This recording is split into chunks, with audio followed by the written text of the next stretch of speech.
it more or less it was able to, the different factions were able to live together and to work together and to maintain a political system.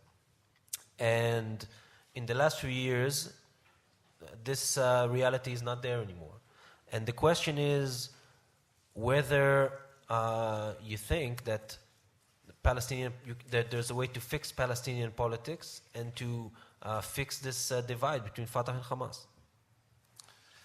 Yeah, it is a very hard question. We are in this situation for 8 years now, more than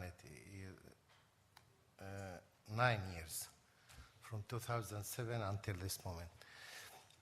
I think the situation in Gaza Strip, especially the division,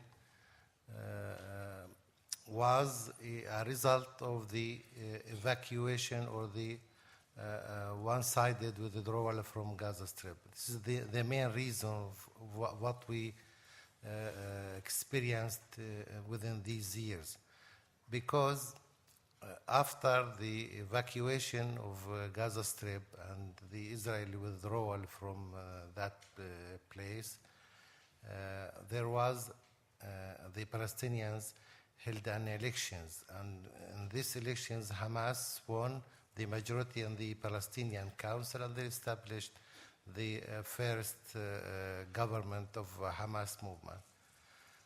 The reality at that time was the Hamas told the Palestinian people that the Oslo agreement, the negotiations between the two sides didn't even liberate 1 square centimeter of the Palestinian lands, and Hamas, with its armed resistance, succeeded to make the Israelis withdraw without any condition from the Gaza Strip. They just ran away from Gaza Strip, and maybe this is the only way to liberate all the to free all the Palestinian lands. Because of that, people thought that maybe the way of Hamas movement is the only way that the Israelis can withdraw from all the Palestinian occupied territories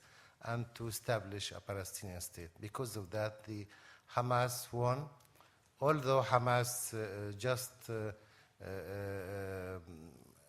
got 42.5% from the Palestinian votes, and because of our elections system, Hamas won the majority, because half of the council members must be elected by a relative list, and the other half by regional candidates.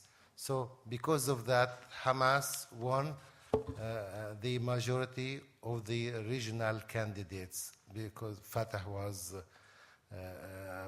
had a problem within itself and the other factions. Hamas was very organized and won a block everywhere in the Palestinian cities and regions.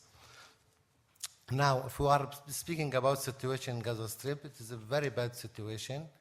Hamas lost the majority of the popularity in Gaza Strip, because it won't be the alternative that the Palestinian people, especially in Gaza, thought of.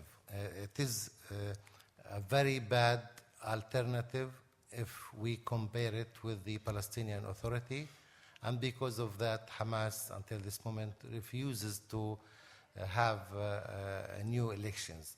But although there is a division between Gaza Strip and West Bank, the PLO is the representative of the Palestinian people, and even Hamas recognizes this fact.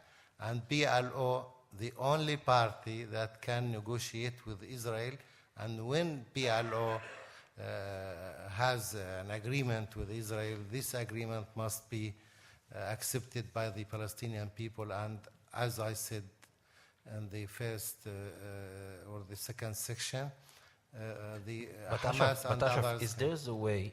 Do you think that there is a way in the foreseeable future for Fatah and Hamas to find the way to fix this divide? I think it is very difficult, especially because the intervention of the Israeli government. All the time Israel has talks with Hamas movement, and they all the time speak about building the port in Gaza. But Israel also has talks with the PA. So it's I know. But it is in the Israeli current government interest to keep the division between Gaza Strip and the West Bank, because it is an excuse, good and even perfect excuse for the Israeli government to say we can't withdraw from West Bank and let the situation there as what happened in Gaza Strip. So it is, I think it is interest of Israel to keep the situation as it now, division between Gaza Strip and West Bank, and they will do their best not to allow to change the situation. So what you're saying is that basically both Hamas and Fatah are playing into Israel's hands, because if this is the case, then there's a big incentive for both Fatah and Hamas to say, you know what, Israel, we're not going to let you control our future. We're going to fix this divide regardless of what you want. Yes. This is unfortunately there is some of this fact on the ground. It's the reality that Israel control many things in the West Bank and Gaza Strip. And if we are speaking about the Palestinian Authority can be strong or weak by measures of the Israeli government. This is the reality. We are under Ashraf, occupation. you're in a way, you're dodging the question, okay? Because if this is the case, okay, and what you're saying is true, that Israel has the interest to keep this divide alive, then what does it say about Palestinian leadership, both in Fatah and Hamas? Yes, Hamas, this is the only way that they can establish Islamic Emirate in Gaza Strip. And this is the Islamic movement vision, to have this Islamic regime in any place. And for Hamas, it is important to keep its regime, even if they have an agreement with the Israelis to keep the situation for 12 years. And there is suggestion from Hamas movement to have a long truce between Hamas and Israel for 20 years at least. To have this control and to keep the situation in Gaza as it. This is the one on one hand, and the other hand, there are leaders even within Fatah movement and the Palestinian Authority that they are satisfied of the situation in West Bank and they control everything. They don't want to share this cake with others, and especially with Hamas. And there is also a problem in Fatah movement with Dahlan and others. So this is the situation. But Israel can change this situation immediately by having an agreement with the Israelis, because any agreement will produce a new elections in Gaza Strip and West Bank. And this is an agreement between all the Palestinian factions, that if Israel sees the situation Gaza Strip threatens the Israeli security, they can change it immediately, and at least they can contribute in a huge way or a big way to change the situation. But unfortunately, they want to keep it as, because it is good to talk to the international community and to the Israeli people, public, that there is nothing to do if there is a division. Okay, let's move to you, Matti. If you don't know Matti Steinberg, he was a special advisor for the head of the Shin Bet security service in Israel. He's a big expert on Israel-Palestinian relations and on the Palestinian society as a whole. And Matti, you're following this for many, many years, and what's your analysis? And you heard Ashraf. Do you think that in the current situation in Palestinian politics, it's even remotely possible to speak about getting a peace agreement with any leader over there? Thank you very much. Dealing with such a complicated conflict, we have to differentiate between the independent variables and the dependent variables, the cause and the effects. We have to be very careful. I tend to think, according to my efforts to understand the conflict for many years, that the independent variable is the success or failure of the strategy of the two main sides in the Palestinian camp. And the strategy means the strategy vis-à-vis Israel, which also includes, of course, the concept of Palestinian state and Palestinian self-determination. The concept of the PA, Fatah,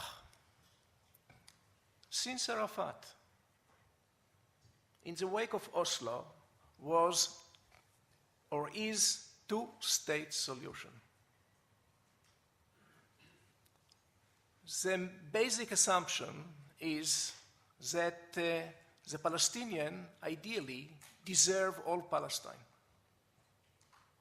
But it is a dream. It has become a dream. It is unrealizable dream. What can be left to them is only 22% of Palestine. It means based on 67 borders.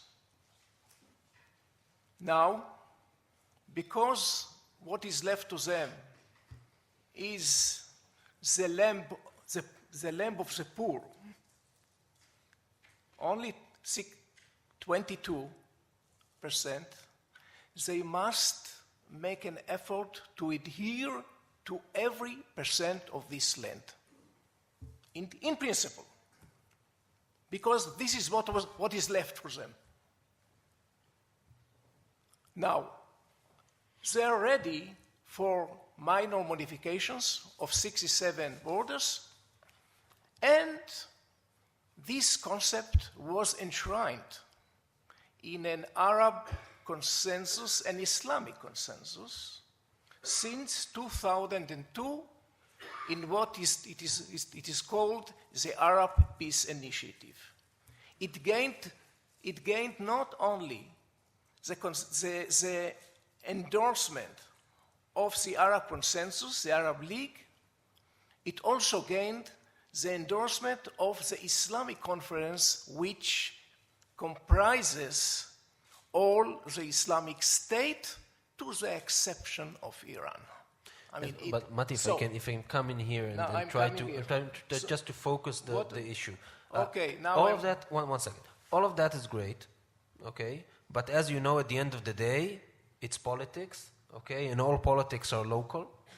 And at the end of the day, the question is whether in the internal Palestinian arena, there's a way for any politician, okay, to pass that kind of agreement with the current political crisis that we're dealing with.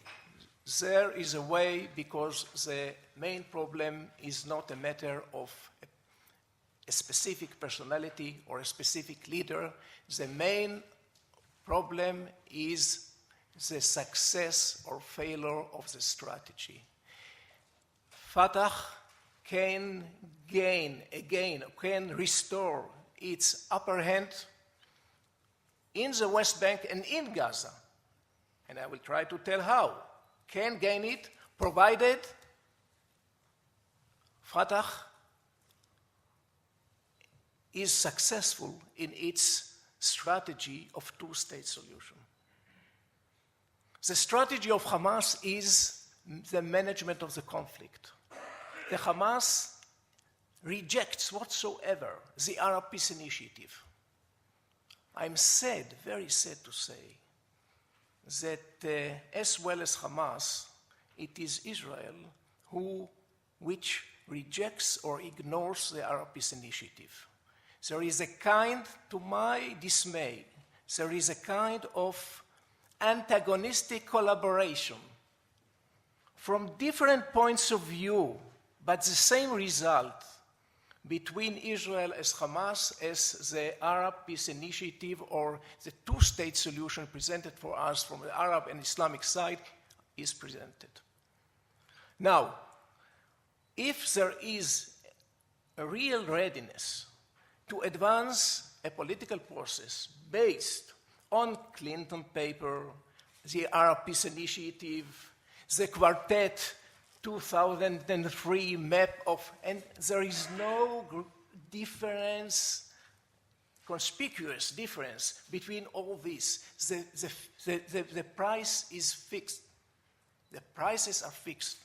If there is a real, so you can begin with the West Bank and create a model which will have repercussions on the position of most of the population in Gaza Strip.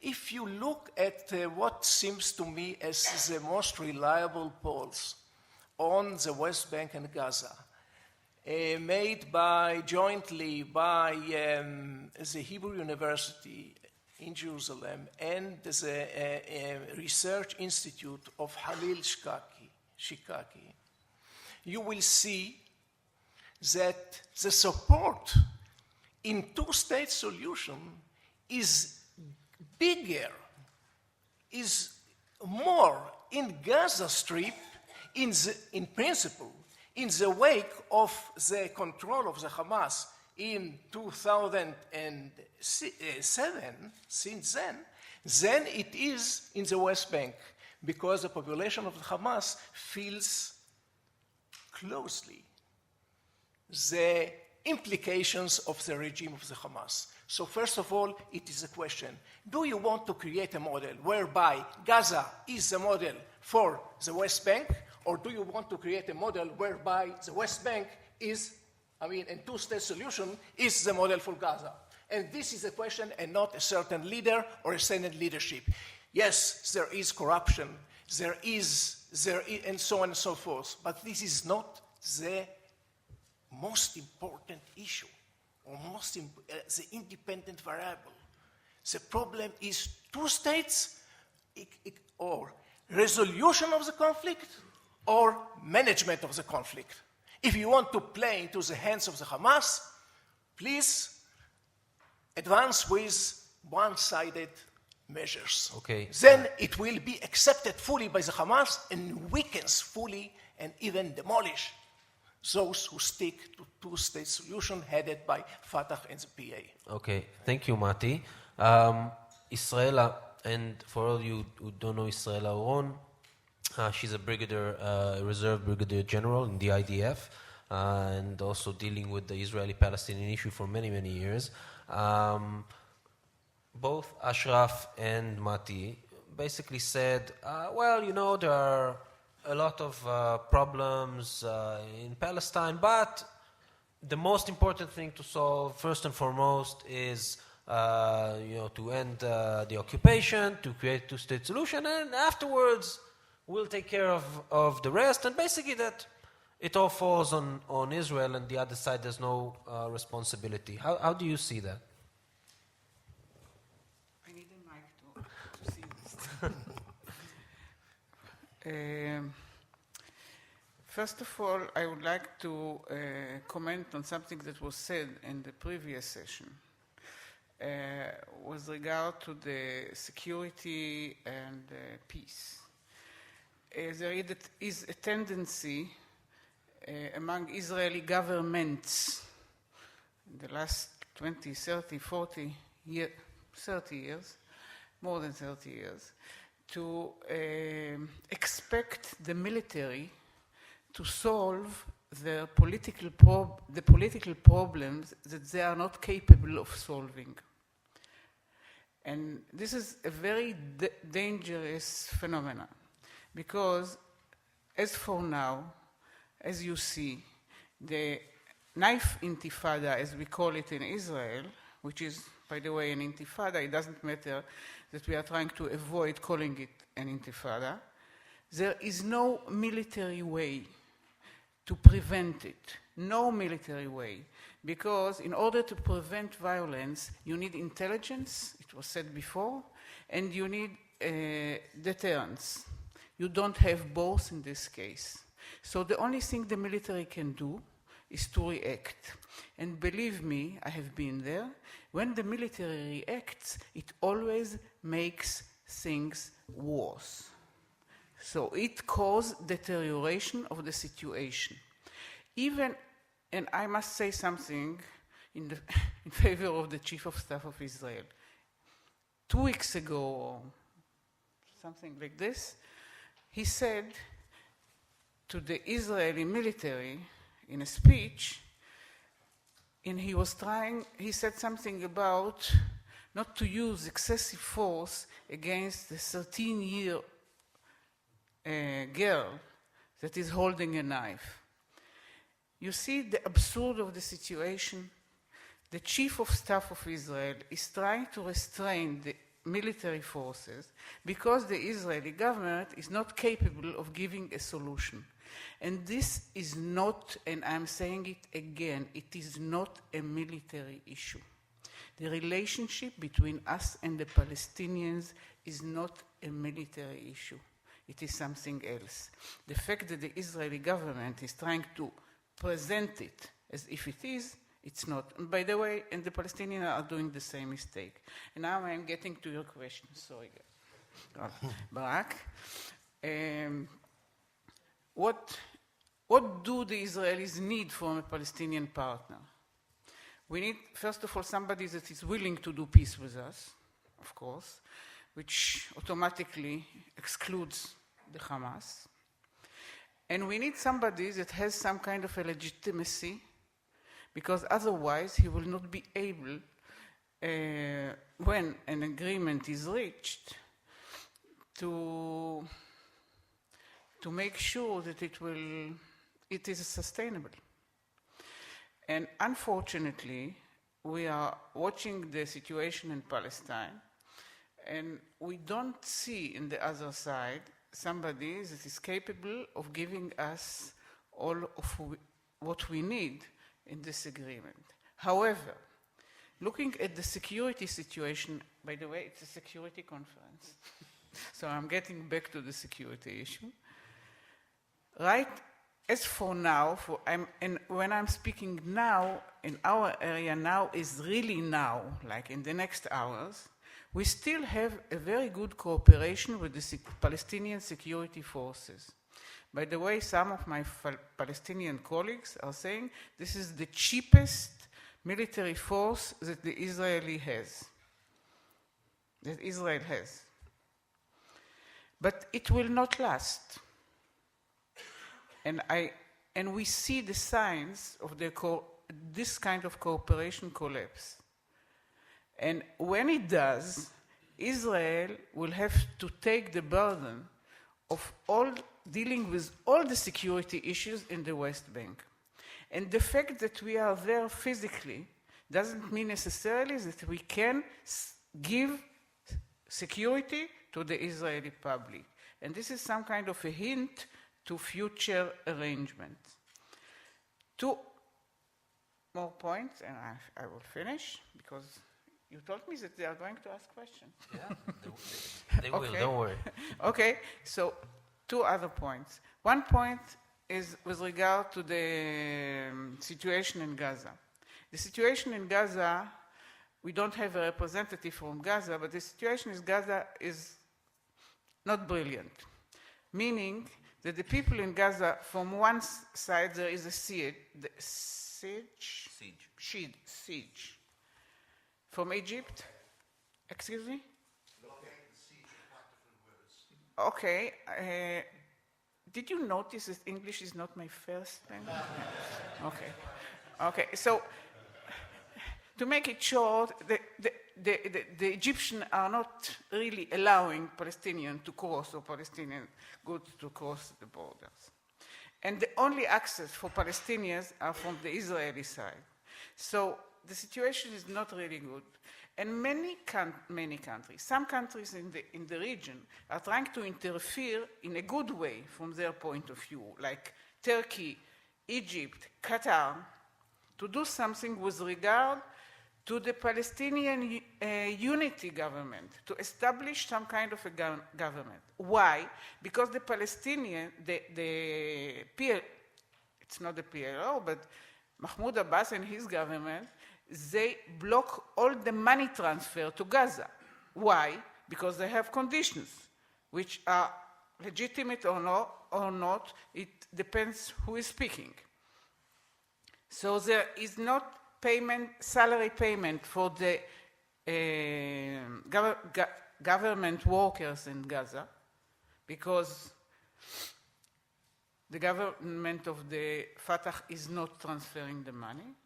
So there are some forces that are trying to convince the parties, Fatah and Hamas, to do something with regard to the unity government.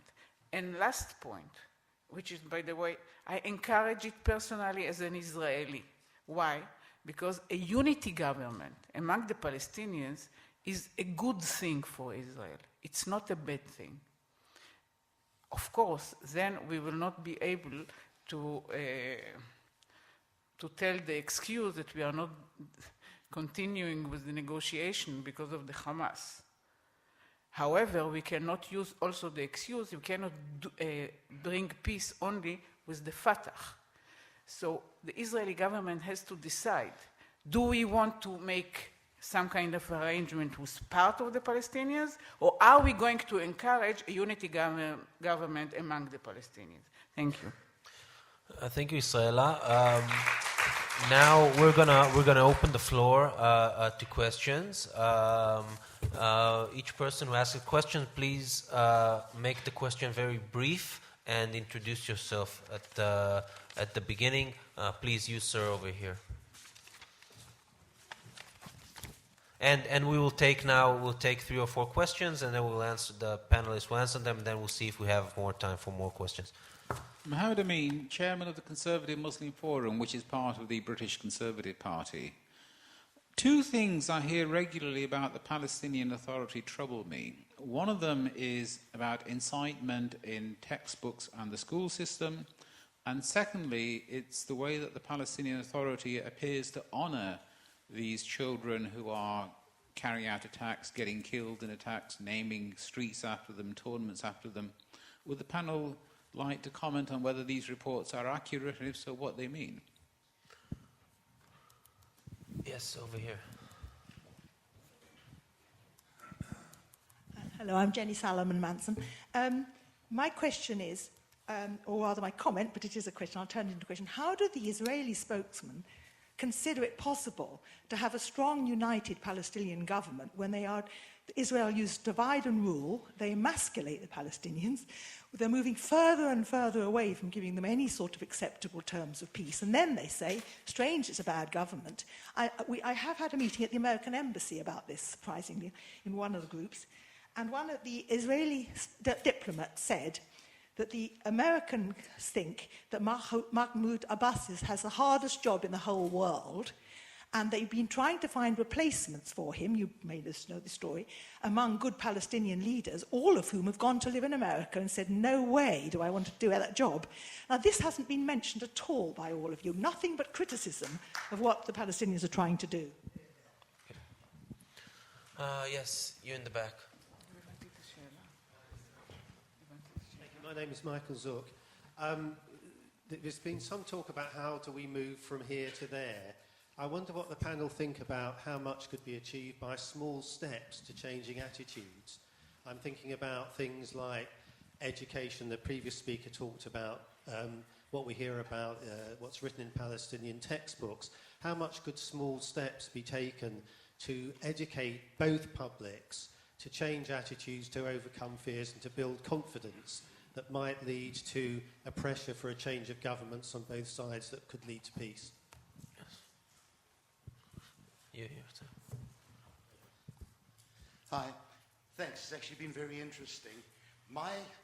It's a statement and a question.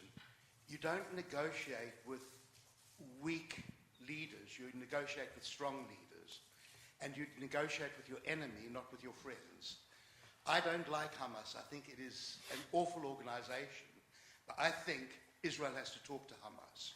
Hamas is a de facto government in Gaza, and I do believe it should actually be accepted as such.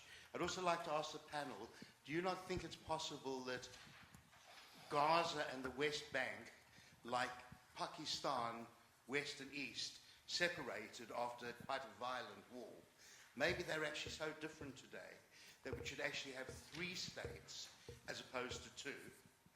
And you don't need lots of natural resources to build a state.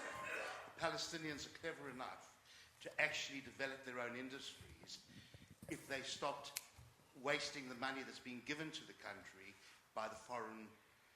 That's to you possibly, Ashraf, whether the amount of money that's been donated to the Palestinians has been squandered as opposed to trying to build a functioning country that can say, I want to be independent. Thank you. We'll do answers now, and we'll see if we still have time for another round of questions. Maybe Ashraf, if you can start maybe with the question that was asked twice about the issue of incitement in textbooks and glorification of terrorists, so on and so forth. Okay. Yeah. There is incitement, not just in the Palestinian media or in the Palestinian society, within the two societies, the media of the two societies. I hear all the time. I am also interviewed in the Israeli media all the time, and I was asked this question, the incitement, the educational books and everything. There is a fact that the Palestinian educational books are donated by the European Union, and the European countries had a committee that checked every word in these educational books. And I can assure you that there is no single word in the official educational books in the Palestinian Authority that incite against the Israelis, against the Jewish, and or hatred or anything like that. This is a fact. And all the Israeli researches that I read about the educational books in the Palestinian Authority are written about the educational books which was before establishing the Palestinian Authority, the Jordanian and the Egyptian books, Jordanian and West Bank and Egyptian Gaza Strip. Unfortunately, the Palestinian Authority started the new educational books in 2001, and when they did these researches, as the Palestinian Media Watch, for example, Professor Itamar Marcus and others, they also checked just the old educational books, and they wrote many researches about them, and they ignored the fact that the Palestinian Authority changed these educational books, which were under the Israeli occupation. No, Ashraf, I want to... And this is one. I just want... This is important. I'll give you time to continue. I just want to enter a question here, because you said that the current books have no incitement. I just the other week there was a report on the Israeli radio about, for example, geography book for 7th graders, and a new geography book from 2015. This is by Gail Berger. Yes. I was interviewed. Yeah, This- that basically says that that one of the famous cities in Palestine are Haifa and Caesarea and Ashkelon and Ashdod. Yeah, I know. We are speaking about historic narrative, the Palestinian historic narrative and the Jewish historic narrative. We can't meet, we can't also have any kind of agreement between the two narratives. The Jewish narrative says that this country is Eretz of Israel and it belongs to the Jewish. And the Palestinian historic narrative says that it is Palestinian, it is Palestine, it is historic Palestine, it belongs to the Palestinian people. And if we are speaking about narratives, there are two different narratives in the historic books within the two sides. But if you see the map of Palestine in the Palestinian books, there were the West Bank and Gaza Strip. And every single Palestinian pupil or student knows exactly where will be the Palestinian state, the West Bank and the Gaza Strip. But in the Israeli historic and geographic books, there is no mention at all to the West Bank and Gaza Strip. They are said Israel, it's Israel, and this is not the West Bank, Judea and Samaria. Yeah, the Green Line is not mentioned. Yes, Green Line is not not mentioned. mentioned at all. And this is the difference. I think it is better in the Palestinian side. And we are speaking about all cities in the historic Palestine. This is our narrative.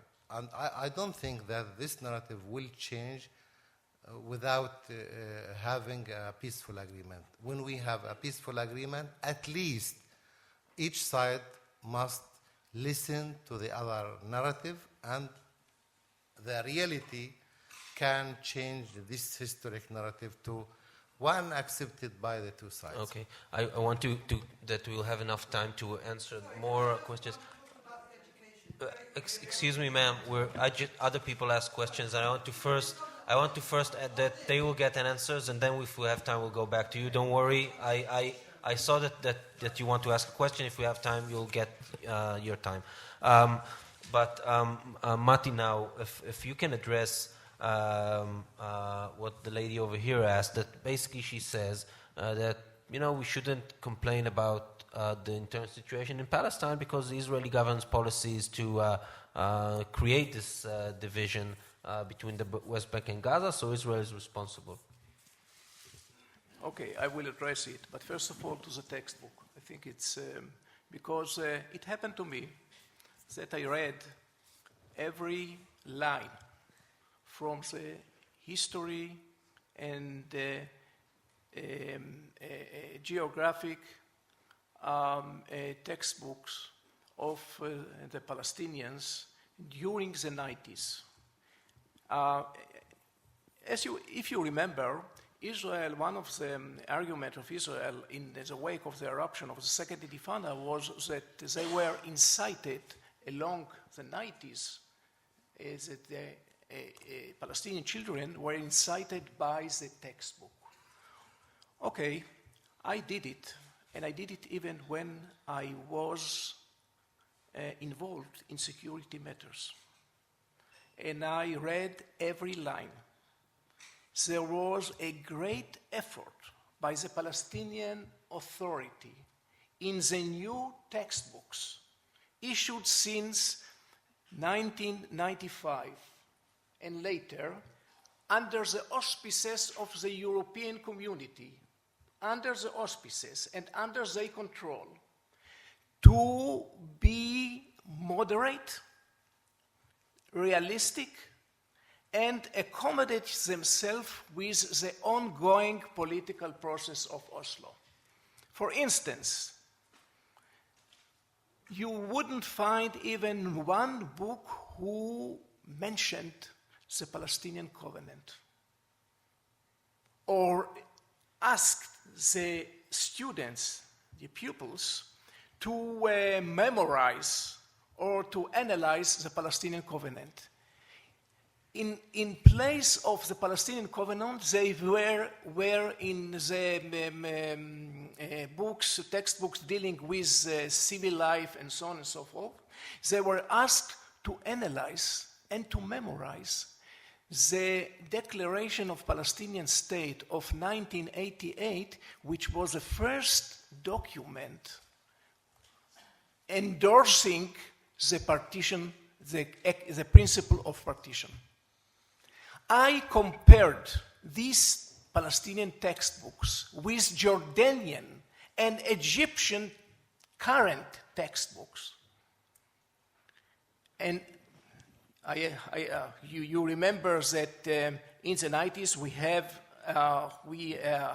managed to have two peace treaties with Egypt since, and Jordan. And I compared them. And what I found is that in the Jordanian and Egyptian textbooks, both of them having a treaty with us, there is a lot of anti-Semitism, anti-Judaism, and so on and so forth. Absent, totally, in the Palestinian textbook. I mean, it's a fact. And I wrote about it not only outside the security framework, but even within the security framework. Now, nobody, in spite of, nobody refuted me. Now, this is about the textbook. You asked me about... Yeah, but just very briefly, because we have 10 more minutes and I want to get to Israel. No, so now, I haven't checked the new textbooks or the textbook, the current textbook. Now, I mean, during the last occurrences, I haven't checked it. But I will tell you, political culture begins to change only through politics. First politics and then culture.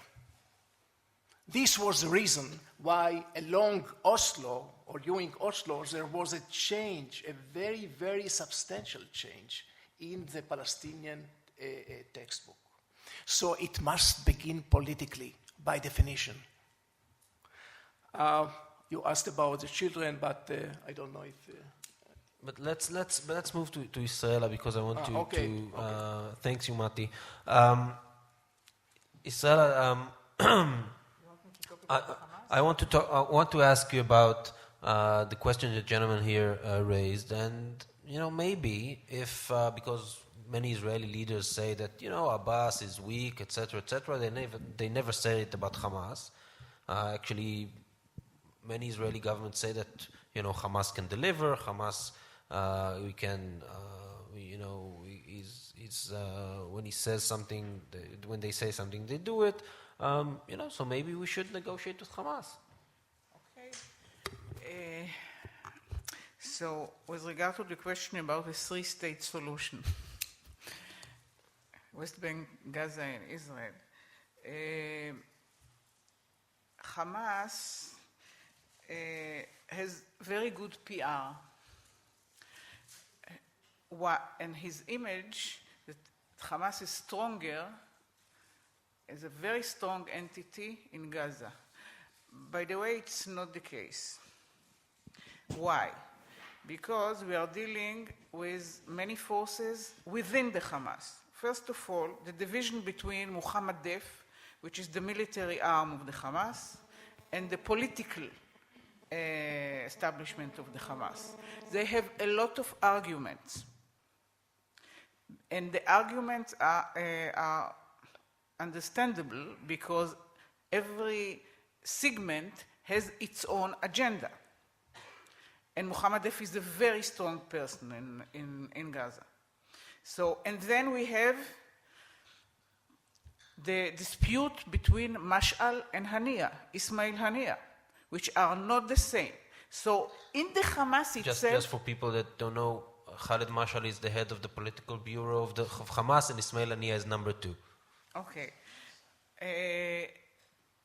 And so we are not talking about a very coherent Hamas. And they are arguing all the time, and sometimes I do not understand what is the policy of Hamas. For example, with regard to making a unity government with the Fatah. And I'm not the only one not to understand what is the policy on Hamas. Having said that, it's not only within the Hamas. We are talking about many forces around the Hamas, military forces, jihadistic forces in Gaza that are challenging the Hamas. Most of the shooting recently towards Israel from Gaza, it was not done by the Hamas.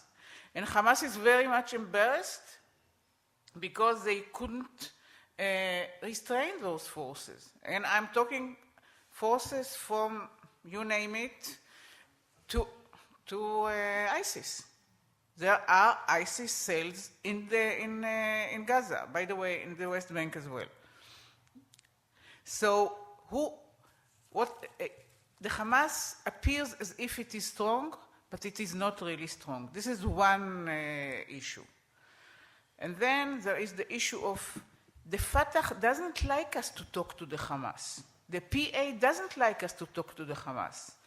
Within the organization that Ashraf and myself, we are members of the Geneva Accord. There are many people that just mentioning the name of Hamas means that we are working against Abu Mazen. And it was mentioned here, my last example. It was mentioned here the issue of building a port in Gaza. Do you want me to speak about it? Okay. The port, and then everybody denied. What is the port in Gaza? This is one way to ease the siege of Gaza, building a port, which will be controlled security either by Israel or maybe by you, the UK. It doesn't matter, because the main concern is the security concern with this port. So why this port was raised? Because there is this dispute between the Fatah and the Hamas. The Hamas is trying to explain to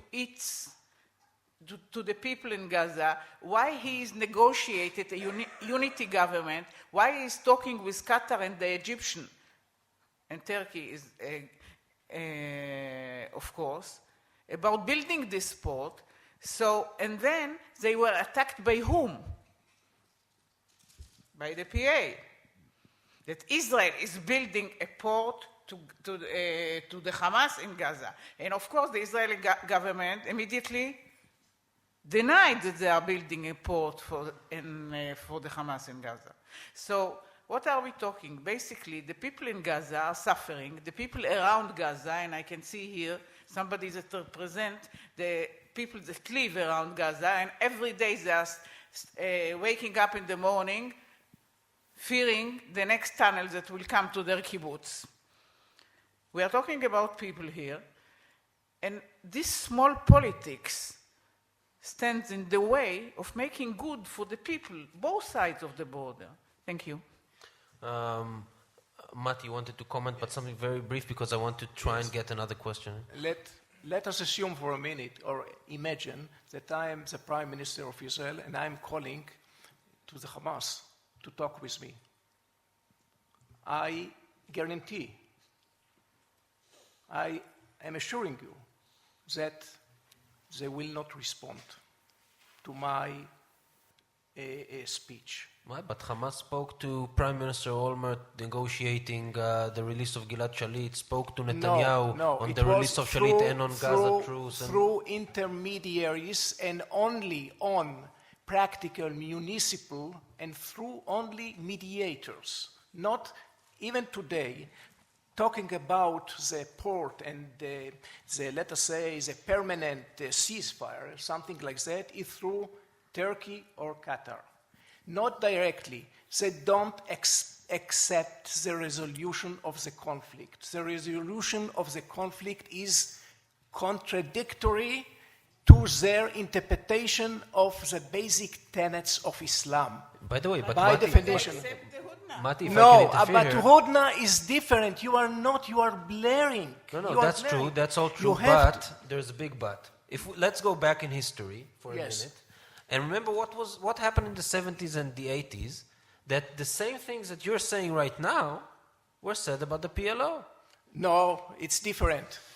Yes, but people do not understand the difference between a political culture which is based on this worldly calculation and a political culture which actually is based on theological premises. For this reason, Hamas, until today, in spite of the fact that we are beginning the 15th year of the Arab Peace Initiative, Hamas rejects it whatsoever.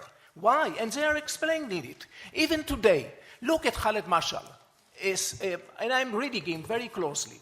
On the one hand, he talks favorably about a permanent ceasefire in Gaza.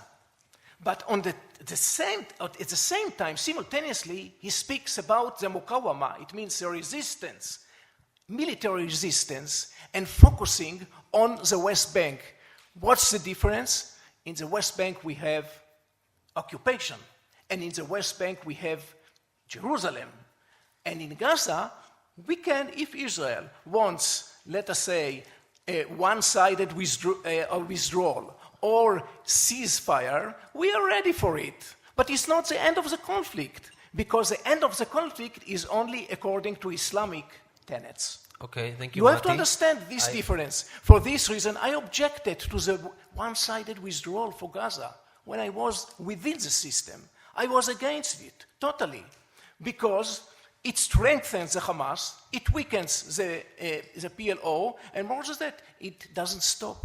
Thanks, the Matti. I rockets. just want to have time to go back to Ashraf on this question, because I think we started getting to the bottom of this, but I'll ask you a provocative question on this.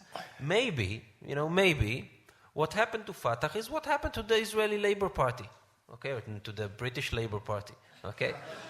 That, at a certain point, a party finishes its historic role, and its popularity diminishes, and there are other forces, like in Israel, that there are new elites, new parties that are getting more popular. Maybe the same happened in Palestine, and Fatah is irrelevant, and Hamas is the new political player, and you have to adjust.